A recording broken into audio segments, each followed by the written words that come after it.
सब लोगन के प्रणाम। और सुबह का टाइम है और आज हमारा ब्लॉग स्टार्ट हो चुकल है। हम खाना बनावत रही चूल्हा पे, तो ये वीडियो हम बहुत जल्द डालब एडिटिंग करे के है। अभी टाइम थोड़ा हमारे पास ना है, तो हमारा वीडियो हो चुकल है स्टार्ट। तो अभी जैसे चला था ऐसे ही वीडियो बना ना पावा थी। सब लोगों से बहुत बहुत ज़्यादा सॉरी।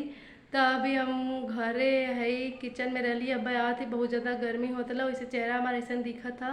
तो ही हमारा रियल फेस विदाउट फिल्टर। तो वीडियो लेके आवे वाला है जौन हम ओकरे बदे माफ़ी चाहती लिया पावत ना है भी वीडियो बना ना पावती तो लोग खातिर।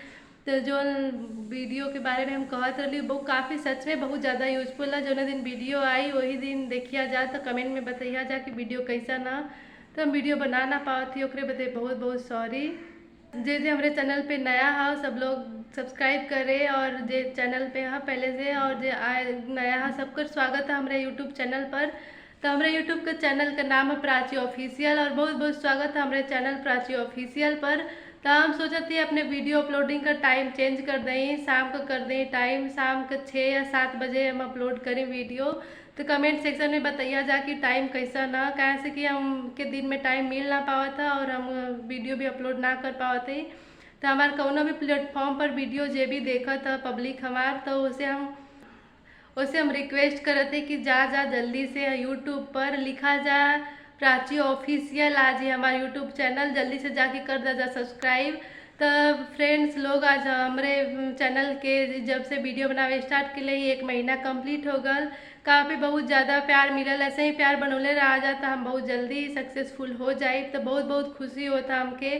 हम अपने कम्युनिटी पिन में यूट्यूब पे हम पोस्ट भी कैले है, जल्दी से जाके देखा जा और लाइक करा जा, सब्सक्राइब करा जा हमारे चैनल के और शेयर करा जा, ताकि और भी जल्दी सक्सेस मिले। आप लोगों का प्यार से बहुत मेहनत से हमरे सब मिला के तो हमके सक्सेस मिलेला। तो बहुत ही ज़्यादा खुशी होता हमके। हमारे चैनल का 1 महीना पूरा हो गला। तो अभी बहुत बहुत शुक्रिया सब लोग के इतना प्यार देवे खातिर, और प्यार बनाए रखा जाए तरह। और हम गांव का लड़की है, यूपी के रहे वाली, और बतावा जा कि हमार वीडियो कैसा लगेला और हम कैसा लगेला सबके। तब ठीक रहा जाए तरह, मस्त रहा जा, स्वस्थ रहा जा। आज के वीडियो इतना ही, बहुत बहुत धन्यवाद हमारे वीडियो वॉच करे खातिर। वैसे ही देखल करा जा वीडियो, ऐसे ही नया चीज़ लेके आओ।